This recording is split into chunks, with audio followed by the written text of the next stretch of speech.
सुनो सुनो ये बुद्ध कथा।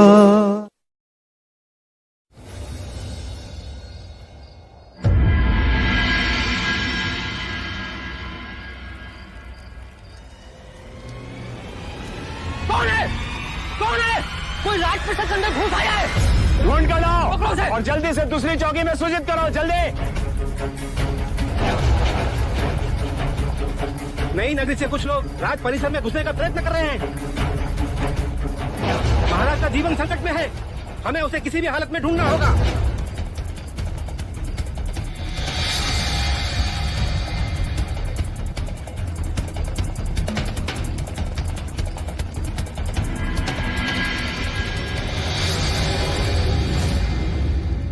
महाराज, नगरकोट की भित्ति फांदकर कोई शत्रु घुस आया है। वो शत्रु नहीं, आप ही की प्रजा है महाराज।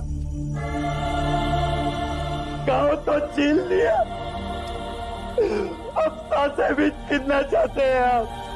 क्या बोल रहे हो तुम?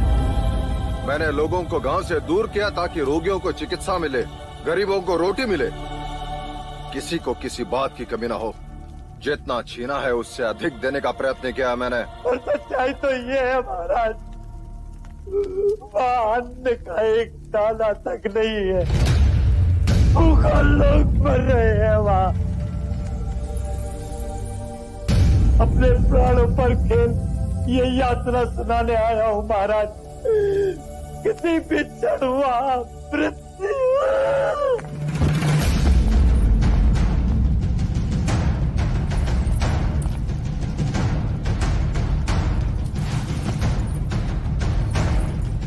क्या हुआ इसे?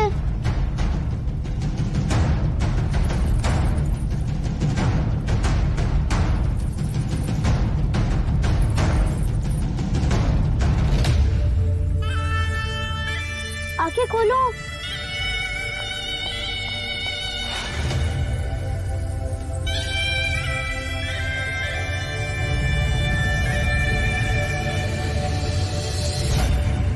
ये उठ क्यों नहीं रहा है? ये गिर क्यों गया? उठो। सिद्धार्थ, वो मर्यादा से अधिक सोमरस पी लिया था इसने, अपना संतुलन खो गया। जाओ उसे।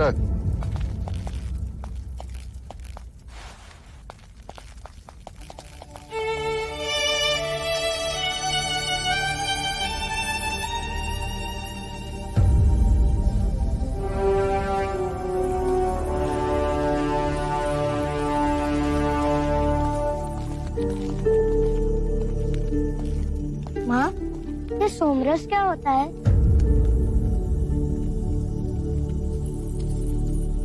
पुत्र, जब तुम बड़े हो जाओगे ना तो माँ, हर बात को समझने के लिए बड़ा होना आवश्यक है। हर प्रश्न को आयु के अनुसार ही समझा जाता है। जब हर प्रश्न का उत्तर बड़े होने के पश्चात ही मिलना है, तो इस आयु में मुझे ये प्रश्न क्यों आते हैं माँ?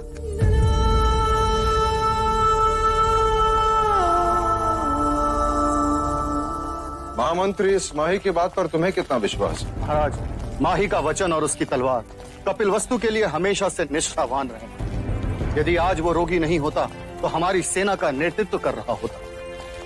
द्रोणोदन। जी जी भाई महाराज। नई नगरी में अनाज पहुंचाने का दायित्व किसका? वैश्य गौरी गजानन का महाराज।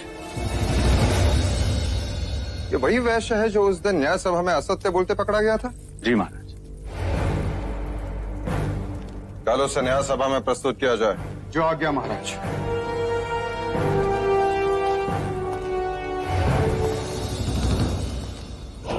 नहीं भाई महाराज, वैश्य गौरी गजानन कल न्याय सभा में प्रस्तुत नहीं। मुझे तो लगता है गौरी, जैसे ही तुम न्याय सभा पहुंचोगे बंदी बना लिए जाओगे। लेकिन क्यों? मुझे क्यों बंदी बनाएंगे? मेरे पास तो महाराज ही का आदेश है, जिसमें स्वयं उन्होंने नई नगरी में अनाज पहुंचाने पर रोक लगाई। कैसी मूर्खों जैसी बातें करते हो गौरी। अगर वो आदेश देते तो क्यों तुम पर क्रोधित होते? क्यों तुम्हें न्याय सभा में बुलाते? सोच गौरी सोच। मेरे भाई, मुझे तो कपट लगता है। एक बार बंदी बना लिए गए तो बस गए। तो मैं क्या करूं? मेरी बात मान। तो भाग जा यहाँ से और ढूंढ उस सैनिक को जिसने महाराज का वो आदेश पत्र तुझे दिया था। सोच मत गौरी, भाग जा।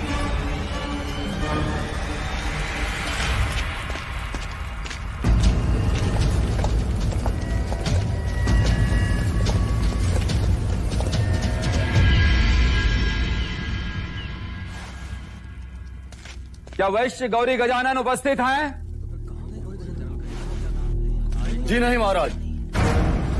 सैनिकों ने राज्य के हर कोने में छानबीन की, किंतु गौरी गजानन की कोई सूचना नहीं मिली। कदाचित वो राज्य। क्या उसकी अनुपस्थिति उसके अपराधी होने की पुष्टि नहीं? जी महाराज। इसके लिए शाक्य न्याय में क्या प्रावधान है? जब तक गौरी नहीं मिलता महाराज, तब तक इस विषय को स्थगित कर दें। ऐसे कैसे स्थगित कर दे अमात्य? ये राजद्रोह का प्रश्न है, महाराज की आज्ञा का उल्लंघन है। न्याय तो होना ही चाहिए। हाँ महाराज, प्रश्न जब राजद्रोह का हो तो न्याय तुरंत होना चाहिए। महाराज, इसके पहले कि मैं आगे कुछ कहूं, आपको अभय वचन देना होगा मुझे। अभय वचन? जी हाँ महाराज।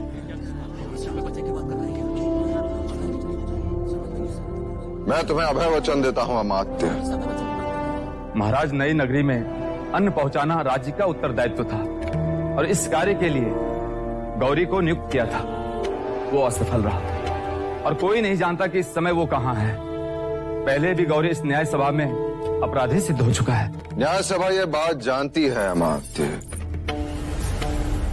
तो महाराज, अब उसके अपराध का उत्तरदायित्व उसी का बनता है जिसने गौरी का उत्तरदायित्व लिया है। क्षमा करें महाराज, पर न्याय शास्त्र यही कहता है।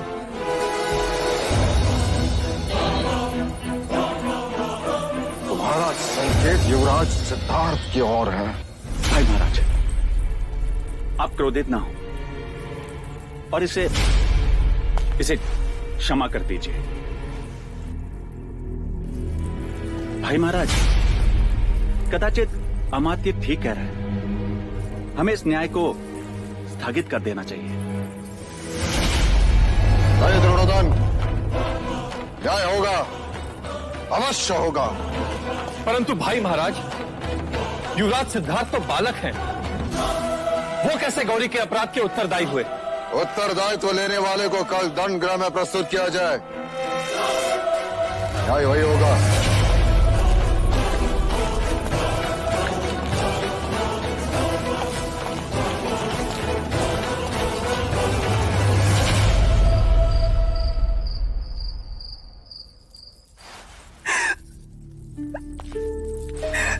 ये तुम क्या कर रही? सिद्धार्थ पे दया कीजिए थे, मुझे दंडित कीजिए। मैं कोड़े खाने को तैयार हूं, किंतु सिद्धार्थ को दंड गृह मत ले जाइए। जब न्याय सभा ले जाने से नहीं रोका, दंड गृह ले जाने से क्यों? फिर क्या ये उचित है भैया कि इतनी कम उम्र में वो दंड गृह देखे? आप तो चाहते थे कि सिद्धार्थ पर दुख की छाया भी ना पड़े। जब नई नगरी के निर्माण के लिए आप प्रजा के प्रति निष्ठुर हुए, तो मैं आपके पुत्र स्नेह को समझ सकती थी, किंतु आज आप अपने उसी पुत्र के प्रति निष्ठुर हो गए। तो अब यह स्नेह किसके प्रति? न्याय के प्रति। जीवन अंत तक सिद्धार्थ अब कभी न्याय नहीं करेगा। हाँ, और किसी का उत्तरदायित्व तो कभी ना लेगा। मैं चाहता हूं कि वो क्षत्रिय बने, सम्राट बने, अपने कुल का नाम उज्जवल करे। क्या राजा राम हमारे कुल के नहीं थे? क्या उनमें करुणा नहीं थी? क्या वह प्रजा वत्सल नहीं थे? क्या वह किसी सम्राट से कम थे? क्या वह क्षत्रिय नहीं थे? राम राज्य से बढ़कर और कोई उदाहरण है क्या देव? मैं पिता के साथ साथ एक राजा भी हूँ। जब मैं न्यायासन पर बैठता हूँ तो उतर जाइए ऐसे न्यायासन से। मैं शाक्य कुल की ऐसी शासन प्रणाली को नहीं मानती जहाँ एक निर्दोष को उसकी करुणा के लिए दंड दिया जा रहा है। 8 वर्षों में सुख के अतिरिक्त कुछ नहीं देखा। 8 कोड़ों में 8 जन्मों का दुख देख लेगा आपका भतीजा। उसने न्याय सभा के समक्ष गौरी का उत्तरदायित्व लिया था। पर वो अभी बालक ही है भैया। आर्य आर्य आर्य आर्य आर्य ओ आर्य, पता नहीं अब महाराज क्या न्याय करेंगे। उस दिन पूरी सभा ने सिद्धार्थ के न्याय को माना। अब सभा के न्याय को उसे मानना ही होगा। ऐसा न्याय जो शाक्यों के इतिहास में कभी किसी राजा ने नहीं किया।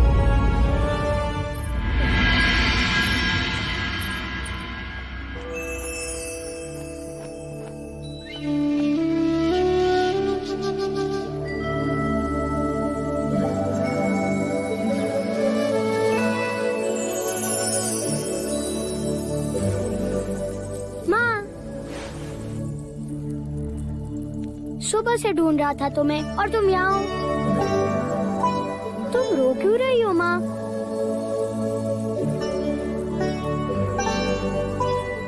पिछली बार जब मैं गुरुकुल जा रहा था तब भी तुम रो रही थी। जब भी मैं कोई नई जगह जाता हूँ तब तुम रोने लग जाती हो। और लौशिका कह रही थी कि आज मैं दंडगृह जा रहा हूँ। महादेवी, हम युवराज को लेने आए। हाँ हाँ चलो। माँ, मैं दंडगृह देख कर आता हूँ।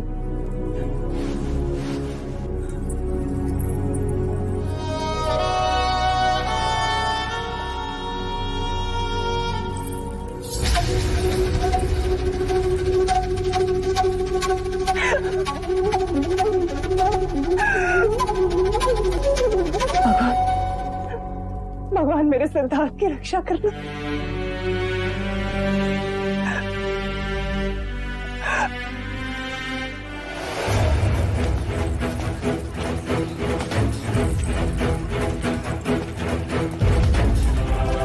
इतनी छोटी आयु और इतना बड़ा दंड।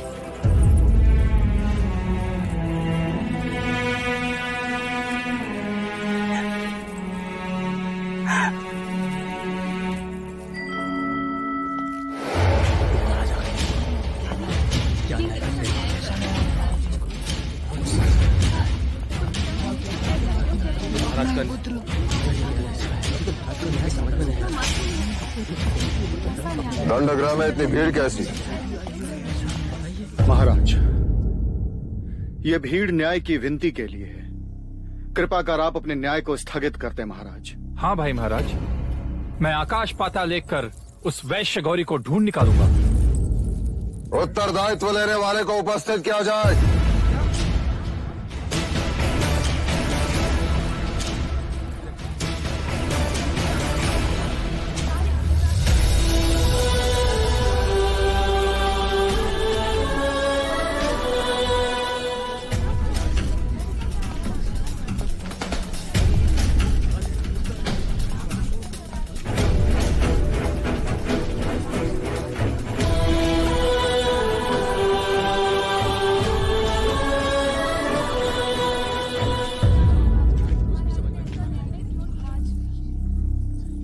मैं लज्जित हूं कि नई नगरी के लोगों के साथ अन्याय हुआ।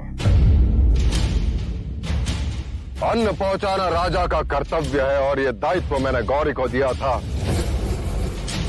उसने दोबारा अपराध किया तो उसका उत्तरदायित्व लेने वाला उसके दंड का अधिकारी है।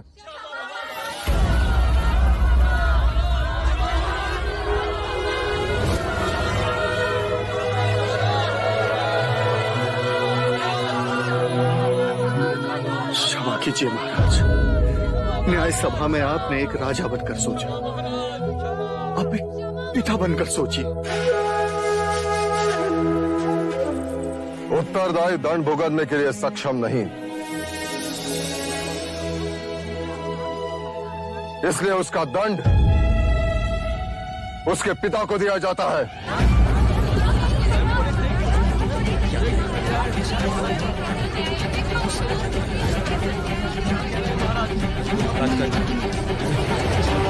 भाई महाराज, आप ये क्या कह रहे हैं?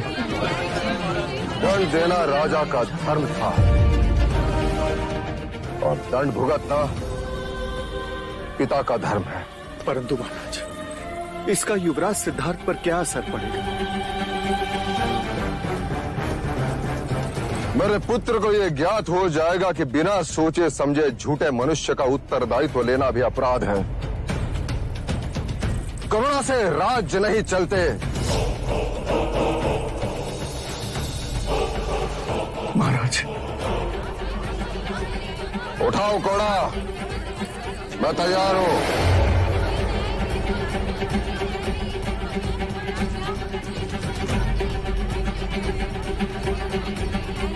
घोड़ा उठाओ, अन्यथा तुम्हें भी दंडित किया जाएगा।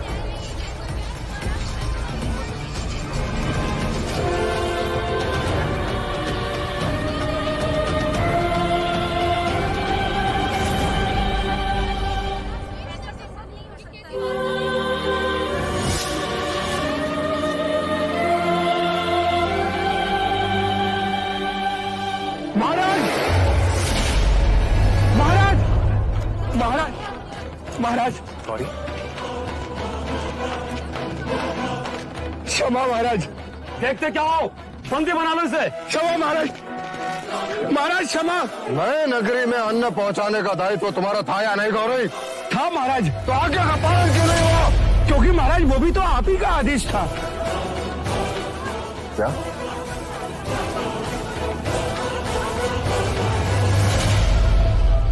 मेरा आदेश? हाँ महाराज, ये देखिए, ये रहा आदेश पत्र। वैश्य गौरी गजानन, इस पत्र के साथ तुम्हें आदेश दिया जाता है कि आज तक राज के आदेशानुसार जो अन्न तुम नई नगरी को भेज रहे थे उसे स्थगित कर दिया जाए।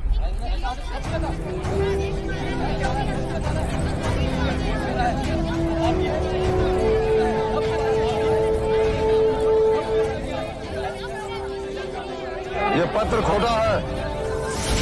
मैंने ऐसे कोई आदेश नहीं दिया।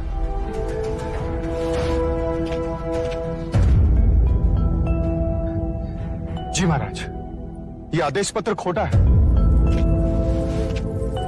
परंतु इसका प्रमाण क्या है? इस पर तो राज की मोहर लगी हुई है। मुहर लगाने वाले से एक भूल हो गई है। लोहे की नकली मुहर लगाने के फलस्वरूप इसके सतह पे उभरी हुई हाथी की चित्र खुरदुरी, जो कि असली सोने के मुहर से नहीं होती। ये पत्र तुम तक किसने पहुंचाया? राज्य के एक सैनिक ने महाराज। कहाँ है वो सैनिक? महाराज, मैं उसी को ढूंढ रहा था। स्वयं को निर्दोष प्रमाणित करने का बस वही एकमात्र प्रमाण था महाराज, पर वो अभी तक मिला ही नहीं। तुम न्याय व्यवस्था को भ्रमित कर रहे हो गौरी। क्षमा महाराज, क्षमा। मैं दंड भुगतने को तैयार हूँ महाराज। शाक्य न्याय प्रणाली के अनुसार तुम्हारे पास केवल दो ही पर्याय है, एक तो कोड़े, अन्यथा नगर निकाला।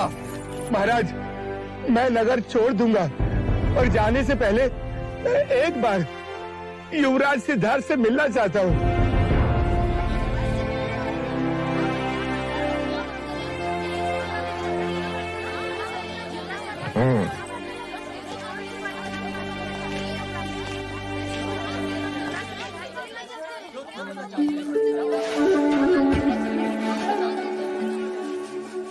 आपने मुझे सत्य के मार्ग पर चलना सिखाया।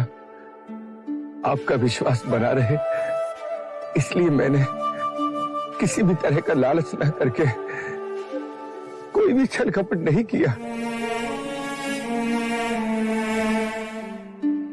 सत्य स्वयं प्रकाशित होता है। आज नहीं तो कल अपराधी अवश्य दंड पाएगा।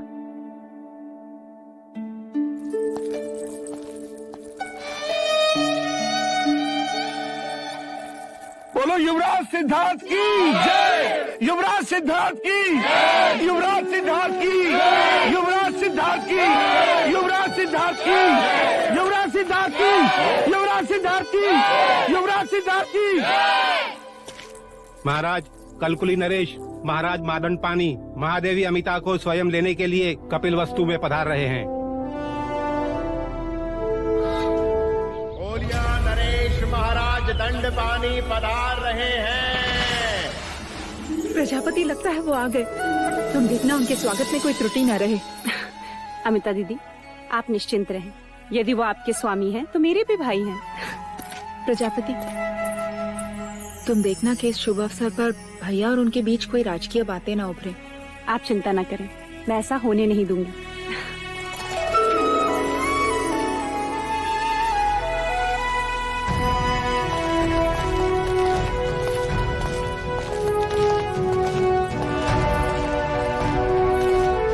कपिल वस्तु में कोलिया नरेश महाराज दंड पानी के आगमन से हमारा अभिमान और बढ़ गया है। स्वागत है आपका। कदाचित आप संबंध भूल रहे हैं महाराज। कोलिया नरेश इस घर के जमाई हैं। और एक जमाई ससुराल स्वागत का अवसर कैसे जाने दे सकता है?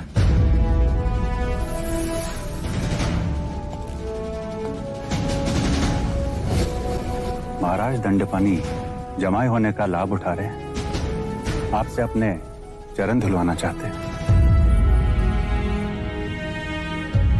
तशला लाइए। चरण प्रक्षालन के बाद ही जमाई भीतर कदम रखेंगे।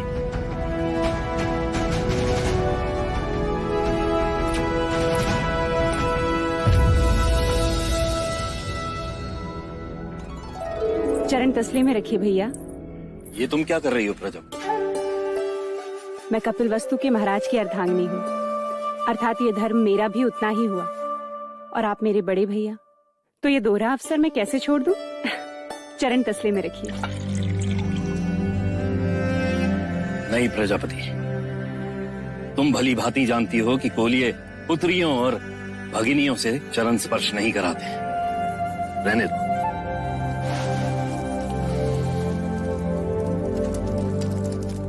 कपिल वस्तु में आपका स्वागत है भैया। स्वागत है आपका।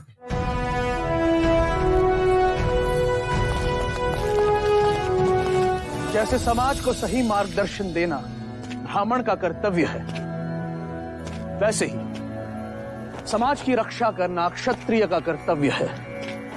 और क्षत्रिय बिना शस्त्र के अधूरा है।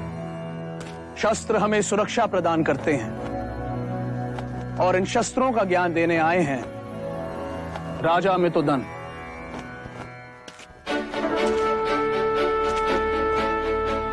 आज हम धनुर्विद्या सीखेंगे। ये कमान है, इसे प्रत्यंचा कहते हैं। और ये है तीर। इस तीर को इस कमान पर रख लक्ष्य निश्चित कर इस तरह प्रत्यंचा को खींच छोड़ते हैं। ये तो सरल है, इससे तो उड़ते पक्षी भी गिर सकते हैं। हाँ कुमार देवदत्त, परंतु ये विद्या निरंतर अभ्यास से ही प्राप्त होती है।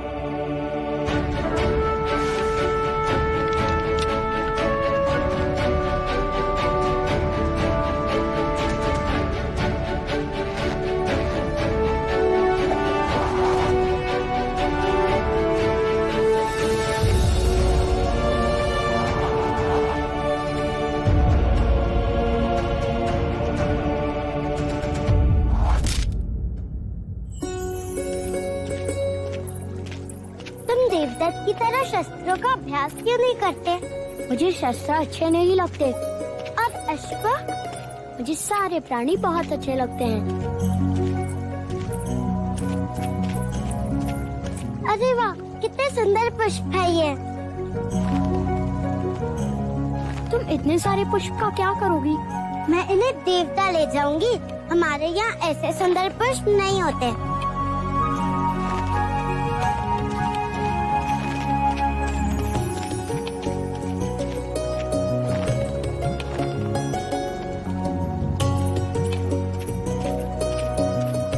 ये लीजिए,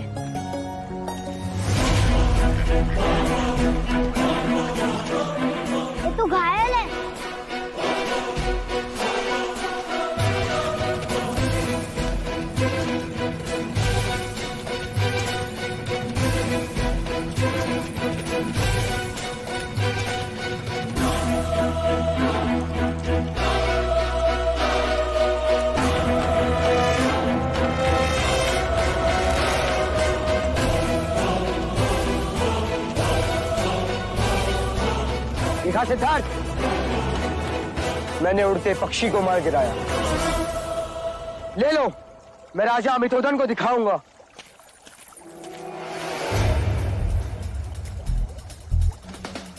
सुना नहीं तुमने? ये मेरा आखेट है। इसे मैंने बचाया है। ये पक्षी मेरा है। तुम अपने ज्येष्ठा का अपमान कर रहे हो सिद्धार्थ। मैं अपना कर्तव्य कर रहा हूँ ज्येष्ठा। आखेट क्षत्रिय गुण है और रक्षा क्षत्रियों का कर्तव्य। यदि तुमने मुझे ये पक्षी नहीं लौटाया तो अच्छा न होगा। नहीं देगा वो आपको। क्या कर लोगे? मैं इसी घड़ी न्याय सभा में जाकर महाराज से याचना करूंगा। हाँ, जाओ। मैं महाराज के आदेश की प्रतीक्षा करूंगा।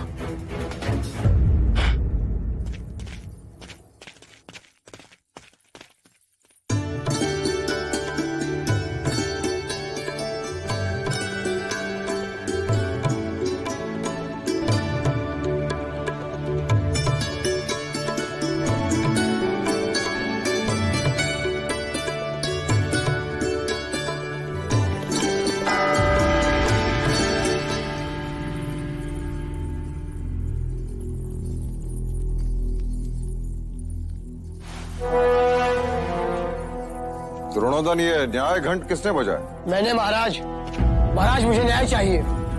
देवदत्त, क्या बात है देवदत्त? तुम इतने क्रोधित क्यों हो? आप ही बताइए महाराज। मैंने तीर चलाया, एक पक्षी का आखेट किया, तो उस पर किसका अधिकार हुआ? ये तो उजाले में परछाई जैसी सरल बात हुई। जिसका तीर आखेट उसी का। महाराज, आखेट मैंने किया, पर युवराज सिद्धार्थ ने वो पक्षी मुझसे छीन लिया। मुझे अपना अधिकार चाहिए।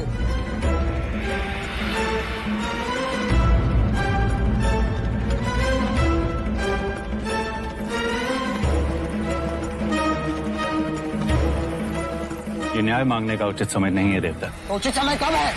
न्याय के लिए न्याय सभा होती है। अब जाओ यहाँ से। क्रोधित क्यों होते हो अनुज? बच्चों की हठ और जिज्ञासा दोनों पर ही ध्यान देना चाहिए।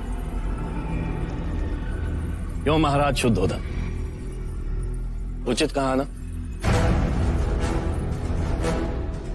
आप जैसे गुणीजन अनुचित कैसे कह सकते?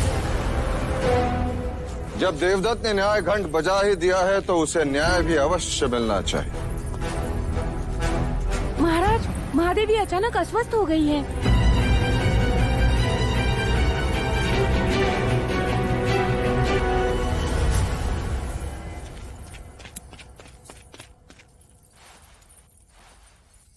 क्या हुआ माँ? आंखें खोलो। क्या हुआ इन्हें? सुबह प्रार्थना करते समय अपना संतुलन खो बैठी और गिर गई। माँ, क्या आपने भी माही जैसे सोमरस पान किया था जो गिर गए?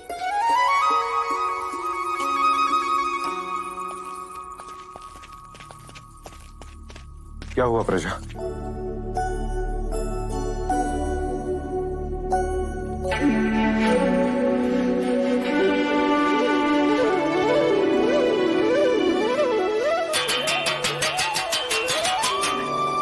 समाचार है भैया। इस बुआ को एक और अवसर मिलेगा नामकरण संस्कार में आने का। महादेवी माँ बनने वाली है। बधाई हो प्रजापति, बधाई हो महाराज शुद्धोदन, बधाई हो। बधाई हो भाई महाराज। अनुज, कुल गुरु से शुभ मुहूर्त निकालकर ये समाचार कपिल वस्तु में पहुंचा दो। उत्सव का आगमन होने वाला है, कोई कमी नहीं होनी चाहिए। हाँ महाराज, अब कपिल वस्तु को कोई चिंता ही नहीं रही।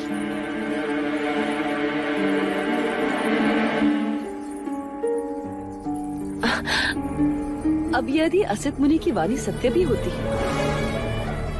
तो भी राजे को भयभीत होने की कोई बात ही नहीं। नया उत्तराधिकारी जो आने वाला है। क्यों महादेवी, है ना?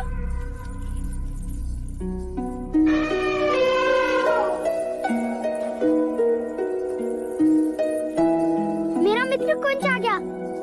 चलिए मैं आपको उससे मिलवाता हूँ। अरे अभिनंदन। अरे चलिए। वैसे सत्य कहा है आपने। सिद्धार्थ को एक और भाई मिल जाएगा लड़ने के लिए। लड़ने के लिए? ये कैसी अशुभ बातें कर रहे हैं आप भी? जो देख कर आ रहा हूं वही कह रहा हूं अमिता। कुमार देवदत्त ने आज ही युवराज के विरुद्ध न्याय याचना की है। याचना? हाँ, और कल भरी सभा में उस पर सुनवाई भी होगी।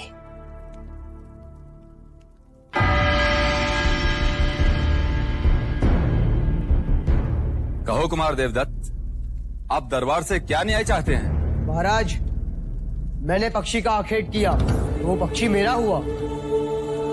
महाराज, ये पक्षी मुझे घायल अवस्था में मिला, मैंने इसकी रक्षा की, अभी मेरे पास रहेगा। तो अब ये न्याय करना है कि ये पक्षी किसे दिया जाए, जिसने उसे घायल किया उसे या जिसने उसकी रक्षा की उसे। आखेट करना तो क्षत्रियों का गुणधर्म है युवराज। निर्बल की रक्षा करना क्षत्रियों का कर्तव्य है महाराज। पक्षी देवदत्त के तीर से घायल हुआ ये तो मानते हो ना तुम? पर अब ये मेरी शरण में है, ये बात आप मानते हैं या नहीं? मुझे तुम्हारी क्षत्रियता पे संदेह है और मुझे तुम्हारी मनुष्यता पर। घायल करने से पीड़ा होती है, चित्कार उठता है, पर रक्षा करने से स्नेह बढ़ता है। जगत में स्नेह बढ़ना चाहिए या पीड़ा? जिस तरह हर बादल से पानी नहीं बरसता, जिस तरह हर वर्ष खेत में एक सा अनाज नहीं उगता, जिस तरह मनुष्य की पांचों उंगलियां एक सी नहीं होती, उसी तरह आखेट भी हर क्षत्रिय का गुण धर्म नहीं हो सकता।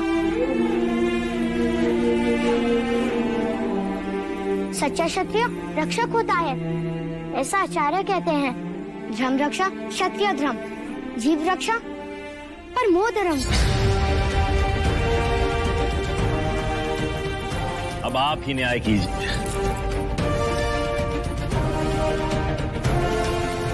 दांत भी मेरे और होड़ भी मेरे। कुलगुरु वाचस्पति, कृपा करके आप ही न्याय करें।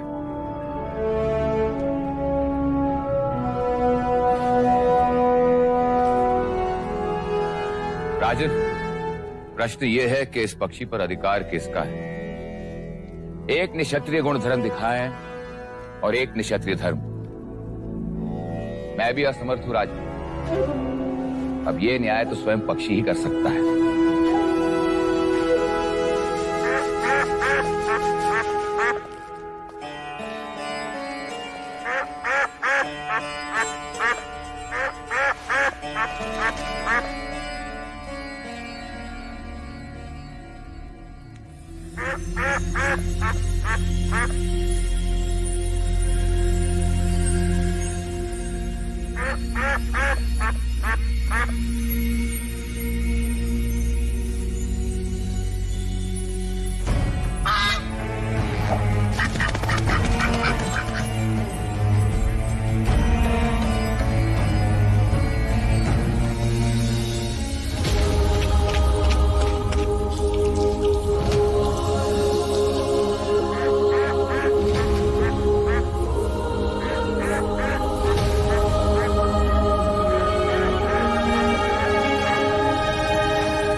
युवराज सिद्धार्थ के, युवराज सिद्धार्थ के, युवराज सिद्धार्थ के, युवराज सिद्धार्थ के, युवराज सिद्धार्थ के, युवराज सिद्धार्थ के, युवराज सिद्धार्थ के।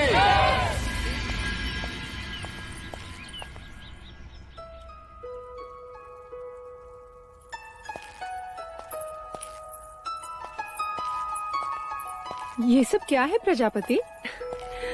मायके से जा रही हो अमिता दीदी, इतना प्रेम तो साथ जाएगा ही जाएगा।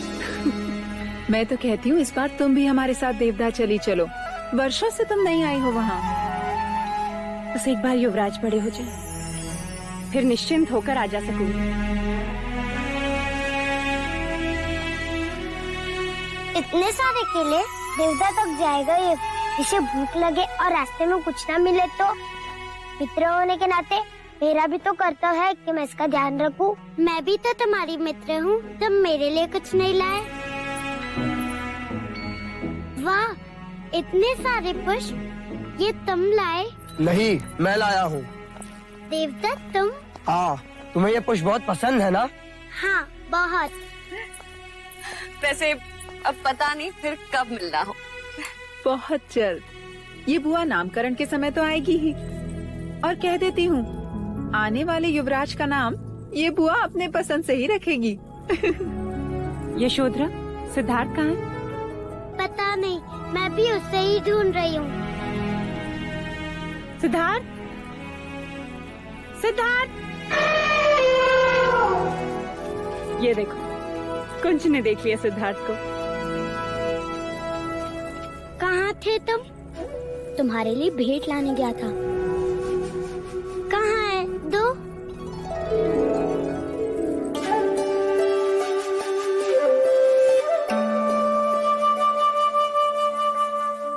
ये क्या है? एक जंगल है। ये तो बीज है। ये कोई भेंट करने की चीज है? हमारे आचार्य कहते हैं हर आँख में कई सपने होते हैं। हर आंसू में एक समुद्र होता है। हर तलवार में एक सीना छुपी होती है। उसी तरह हर बीज में एक जंगल छुपा होता है। इन्हें बोओगी तो सारा देवता पुष्प से खिल जाएगा।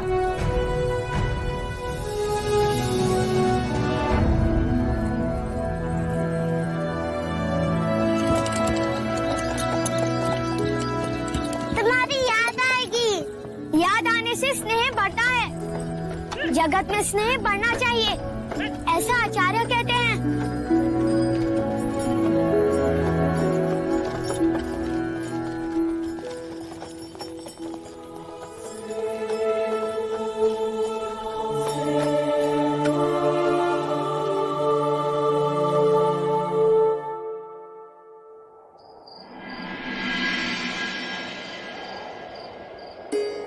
महादेवी, आपकी औषधि का समय हो गया है।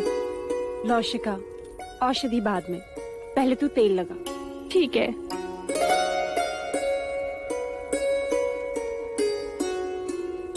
महादेवी, शुभ समाचार सुनकर मन प्रसन्न हो गया है। मानो पंख लग गए हो। हट। ऐसा लग रहा है जैसे मैं हवा के साथ दौड़ रही हूँ। परसों बाद इस परिषद में लोरियां गूंजेगी, किलकारियां सुनाई देगी, है ना? हाँ। पर एक बात समझ में नहीं आई महादेवी। वो क्या मंगला दीदी? जरा वहां तो देखो, उस कोने में वो मूर्ति। वो राम की मूर्ति महादेवी माया लाई थी। अच्छा। अब जरा वहां तो देखो, वो कोने में वो कृष्ण की मूर्ति मैं लाई थी। अब जरा दोनों मूर्ति को एक ही समय एक साथ देखो तो।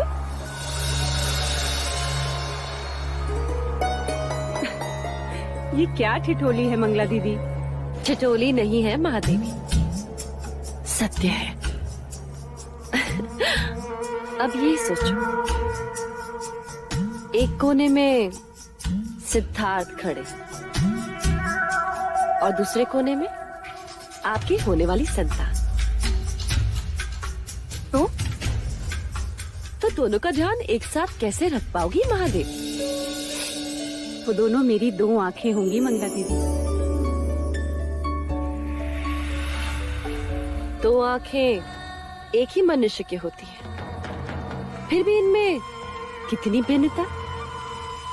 एक फड़फड़ाए तो शगुन होता है, और यदि दूसरी फड़फड़ाए तो अपशकुन।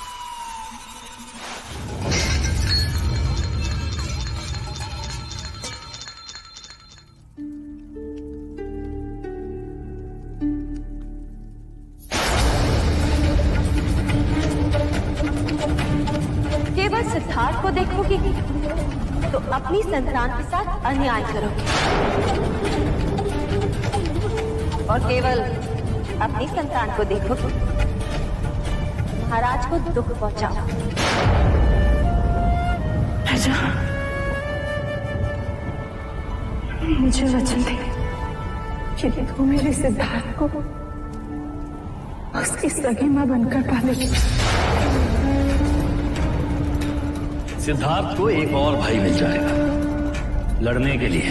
ये संतान हर शब्द आपके आगे प्रश्न बनकर खड़ी रहेगी महादेव। मुझे वचन दे कि तुम मेरे सिद्धार्थ के सारे इच्छाएं पूरी करेंगी।